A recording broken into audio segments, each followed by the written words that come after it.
Welcome to the Race Report, brought to you by Matassa Incorporated, Ciociaro Cycling Club, and Tour de Via Italia. This is episode 2. This is Adam McClounie, Nick Dwyer, and we're here to, we actually have some races to talk about now. Yeah, we got material. Yeah. And, episode 2, we're much more comfortable now, right? Refined process, smooth sailing. Yeah, it's going to be good. Really good. We're going to talk about the first 2 Ciociaro races. We do have our post-race reports that you may have seen some of those.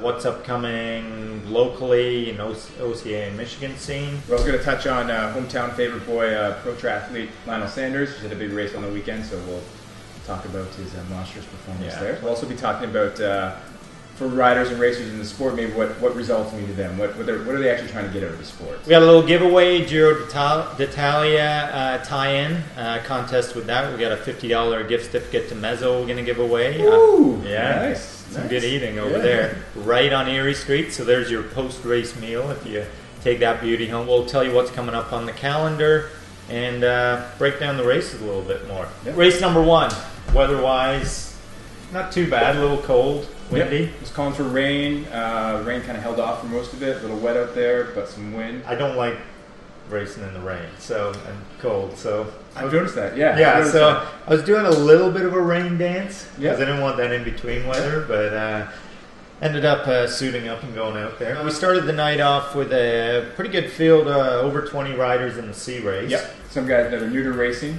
obviously have a lot of fitness, but first time kind of on the track. So. Big age difference. Ben Wolf, cadet, and Rod Shepley, who's new to the sport. Rod, not calling you old at all. Saying Ben is very youthful. Sure. Right. Yeah. They put some digs in, pulled the race apart. Blair, Mezzo Giveway was able to stay with them, and Dion, Rod's wife, was able to stay with them as well. Until Rod trimmed the screws on his own wife and then just left her in the dust. Which I appreciate. Yeah, there's no love in racing. No, right? not at all. Not at all. Same team, living in the same household. But Now that said, when Ben attacked, Rod hesitated a little bit. He probably could use his wife there to help chase him back. But unfortunately, he got rid of her. Go chase him down. Yeah. Dion managed to hold on herself for 4th. For sure. Ben did an attack with about 3 to go, held off solo. Yes. And then Rod brought it in from there. So good competitive race. The B race was up next, and someone got fired out of a cannon at the end. Not any big notable breaks that kind of stuck away. Some small probing attacks, but nothing really broke up the race. And then we had Brad Laporte, who has a lot of experience with the mountain bike side of things. Took off in that last lap right around the hill and was not to be seen by the rest of the field. Yeah, I'm not familiar with Brad's resume, and all I saw was I saw them get the bell all together, and then I saw them come around, and I saw a guy crossing the line 10 lengths ahead of everyone. Yeah. I was kind of... And then we had the A race. Now, if you want a detailed look at the A race and what happened, we do have our post-race, report on that. So that'll give you all the details on that. So it was a break of 4 that got away, and we're dangling out front, and your boy Russell put the move on them, right? Put the move on them, perhaps a bit early. Well, it turned out it was a bit early, but it was a good solid move. And then they regrouped just in the closing laps, so we were kind of coming down to the end of it there. Oh, so no, actually it was a break of 3, right? Break of 3, that's 3, right. a mistake. So it was because it was Russell, Paul Eugenie, and Luke Mullis. Now, we must mention we took some knocks at Paulo, right? We did. About his fitness and stuff, but the old warrior found his way into the move, right, with the young gun, Luke Mullis. And, they clawed him back, to my surprise. I mean, I saw Russell going, and I was like, game over. But clawed him back, and then they were dangling out there, and just got closer and closer. So then it was lead-out time, and... Daniele unleashed. Big pretty big, power. Big sprint. Won it handily, enough time to sit up and celebrate his victory. So that was that. Russ held on for second. That was impressive too. So those guys were still in the point. In fact, the mathematical chances of what happened are very slim. You think about it. You had race winner coming from behind. You had a guy who was in the break 2nd. You had Matt Musso, who was from behind, get 3rd. And then you had Mr. Eugenie, and then you had Dylan, who was from behind, and then Luke. Yeah. So it was ultimately real mix. I mean, exciting finish. You can run that race 1,000 times and not slot in like that. So that brings us to race 2. Better weather. Yeah. Strong wind. That was kind of the theme for the night. But the sun was out for most of it. Warmer temps. Definitely. So I was driving there, cars blowing around, like this is going to be a tough night. I was kind of expecting it to blow apart right from the start. Right. Much to my surprise, with about 6 minutes to go, it was still all together. The ladies took the front. The tower ladies took the front and controlled it, or set the pace for the first 3 laps, and then some more tacking started to happen. But pretty much together for the race. So finally, we saw the familiar trio, Rod, Ben, and Blair, but they had a new face this week. Yeah. Tom Beausoleil, a guy who's just kind of new to riding, but really kind of got the bug. Enjoys getting out there with the ESR group, and was trying out his first race and proved to be quite strong. Yeah. So he ended up that Ben tried to put a little move on him in the last lap, and then came down the hill, the wind in his face, and he couldn't quite hold the wheel. Yep. So it was Rod and Tom coming into the finish, and Tom got the better of it. Yeah. Impressive first outing. Tom's obviously strong because he followed that up, right? Yes. B race. In the B race. Now, let's go back to race 1 and what happened in the B race, right?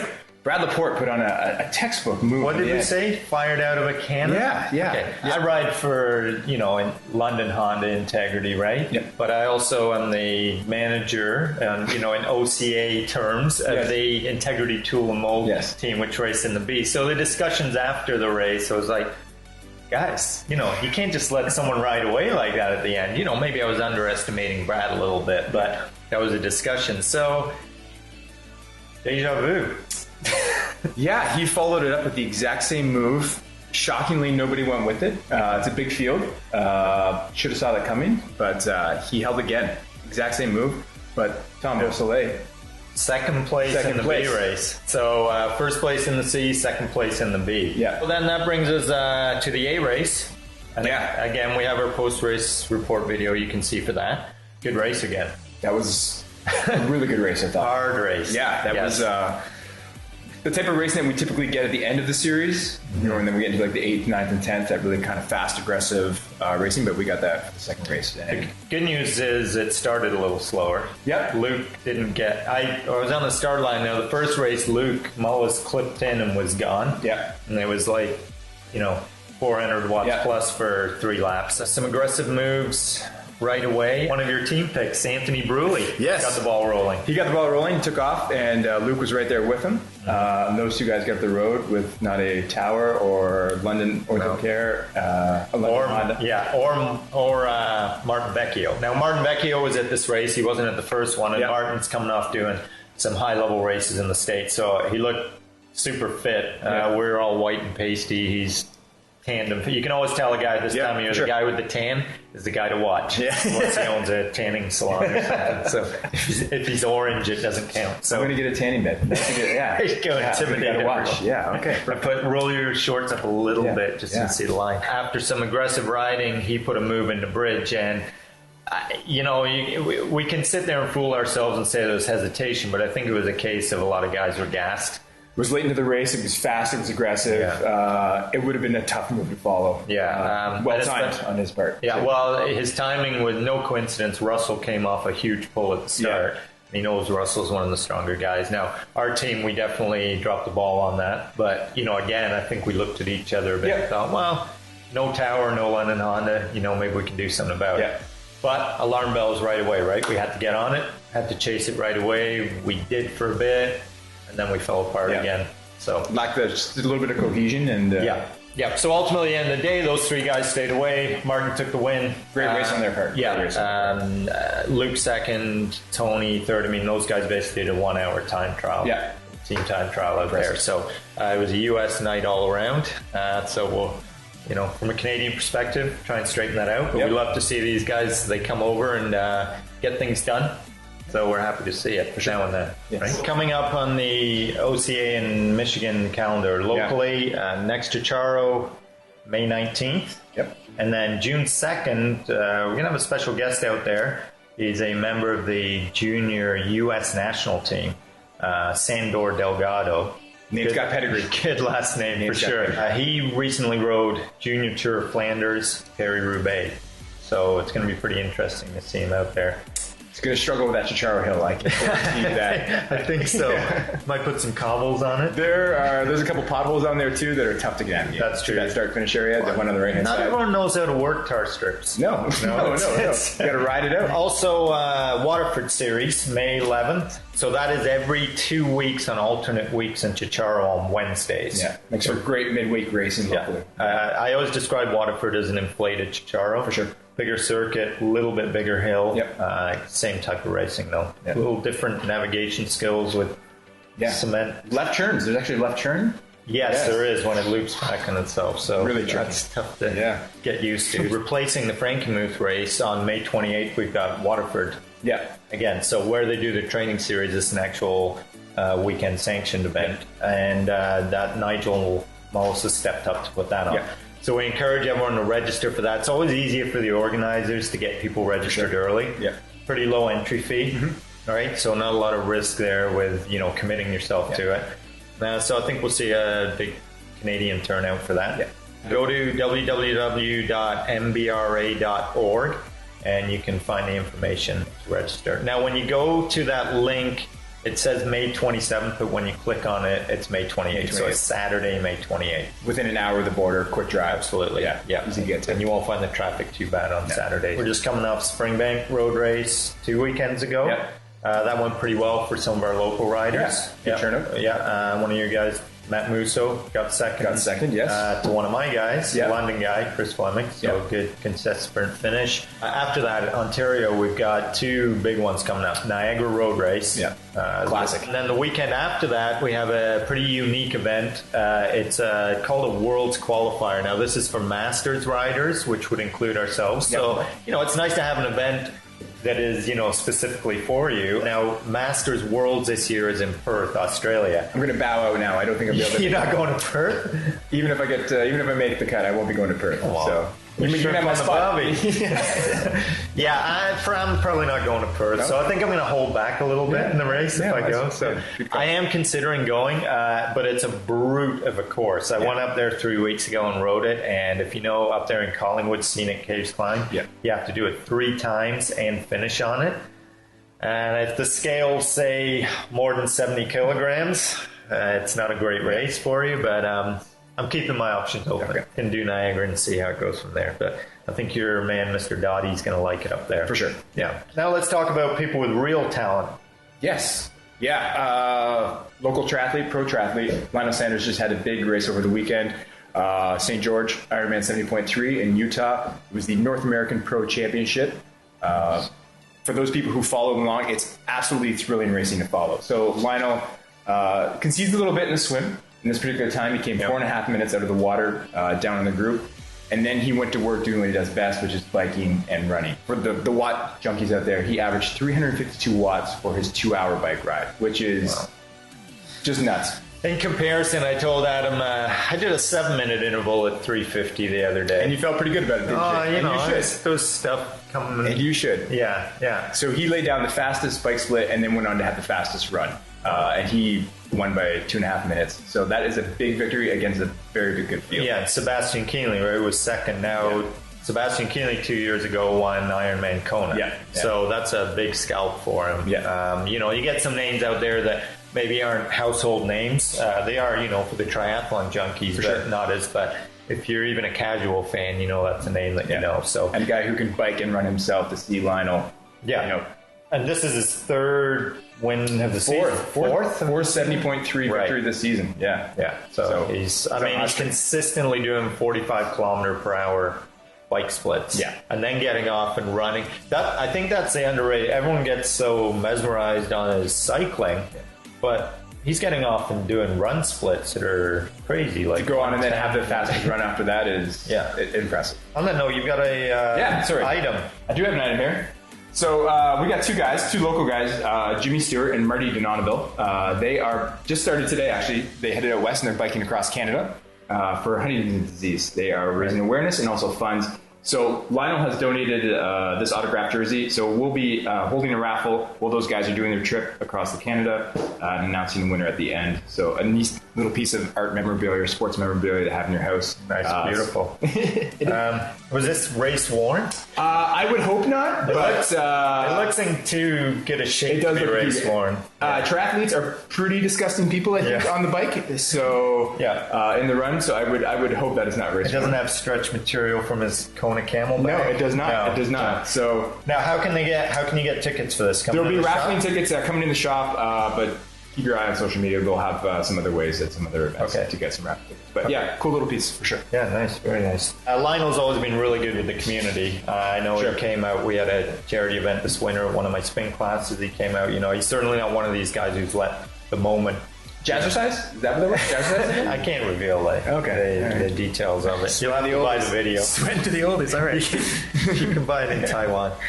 Giro d'Italia. Unfortunately, not great TV coverage this year. So it pains me to say that. But, if you want to find it, you can find things streaming now, or French channels, Italian channels. But we're going to have a little giveaway for that. We have a $50 gift certificate from Mezzo Restaurant, which is on Erie Street, right on the race circuit for the Tour de Via Italia.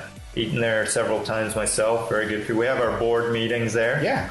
What we're going to do for that is we need you to pick the winner of the Giro and the margin that they win by. So you can put in the comments below who you pick, put your name. If you have some YouTuber weird name, then put your name as well if you want, or we'll get a hold of you through YouTube. We'll track you down. Through your funny name. Yeah, your fancy name. Put the person you think you're going to win, the margin that they're going to win by. You have until, we're going to have our cutoff date of May 20th for that.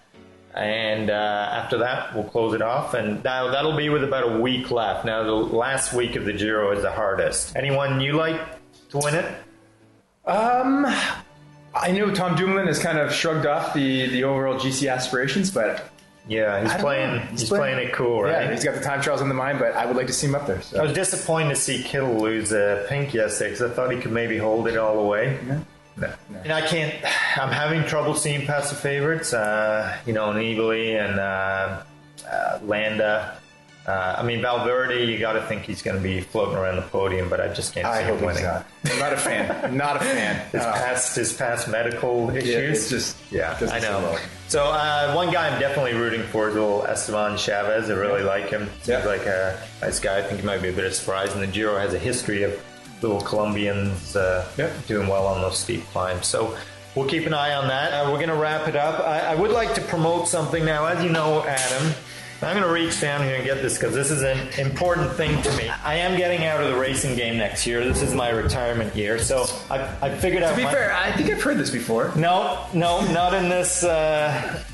with this amount of firmness, so we'll see. Right. So I found a new hobby. I'm going to start collecting cycling-related chapsticks. So I can't see your hobby lasting more than a month. Is there a big market? Clearly, it's going to last through the winter season. Okay. That's when you really need this stuff. So I got this at the Worlds last year, a Shimano chapstick. I've really been enjoying that. Nice. What's the flavor notes on that? More of a spearmint. Okay. Yeah, I'm not generally a flavor guy. I like the plain chapsticks. Came across this one the other day. A friend gave to me.